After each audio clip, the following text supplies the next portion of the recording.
What's up, everyone? Welcome back to Toasty Tutorials. Today I'm going to be talking about the Token Shaman deck for Hearthstone.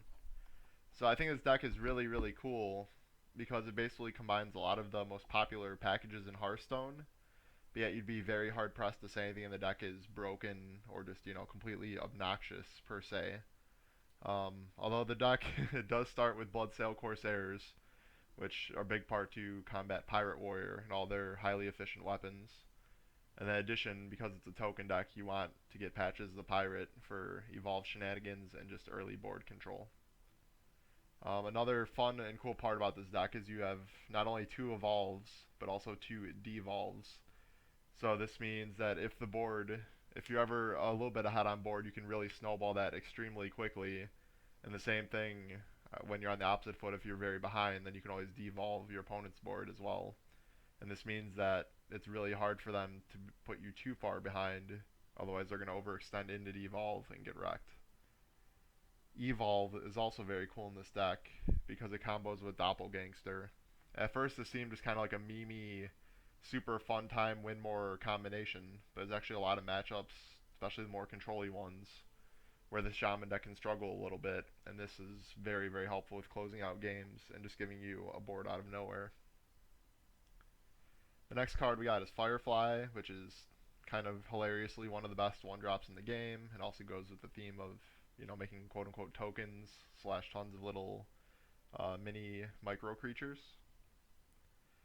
We have Flame Tongue Totem, which of course makes your little tiny creatures into humongous threats.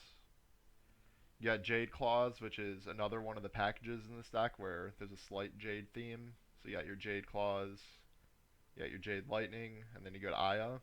So while you're certainly not going to be making, 8 Jade Golems, just having the ability to make, 3 or 4 4s, in addition to just how efficient these cards are, even without big Jades, just makes it really worth it and very powerful.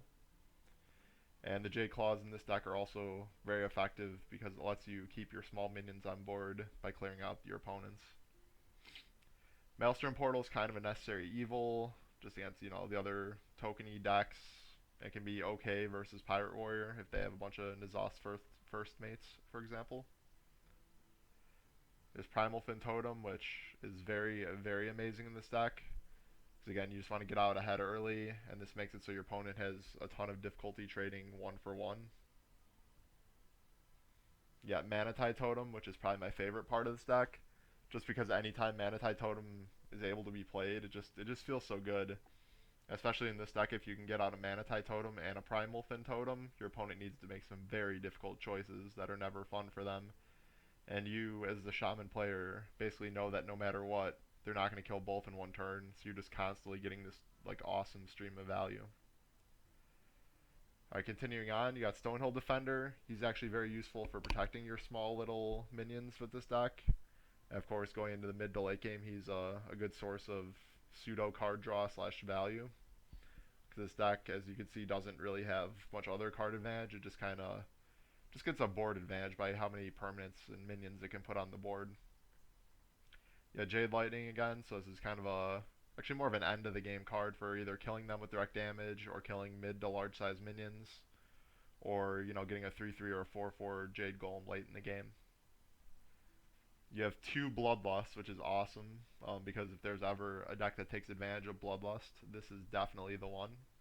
So that's very powerful in this deck because you will frequently, more often than not, have 3 to 5 minions on board. So obviously this card gives you 9 to 15 power in that case, and that's tremendous. I mentioned the Doppelgangster earlier. Obviously it's incredible with Evolve, but even by themselves sometimes they can really come out well in a pinch. Just having 3 minions on board is always a threat, even if they're just small tutus. You have Aya, who's definitely a finisher in this deck. This is definitely not the best Aya deck by any means. Of course, Druid has that distinction, but Aya is still very powerful in this deck as 3 threats in one card. And then finally, you have Thing from Below. And again, with this deck, you really want to be playing a lot of your minions early on and not using your totem hero power as much as other decks. But again, Think from Below is just so undercosted most of the time and so powerful that you're still going to get your crystals worth. So yeah, this is the token Shaman deck. So I'm gonna take it into a few games. We're gonna see how we do. Thanks for watching.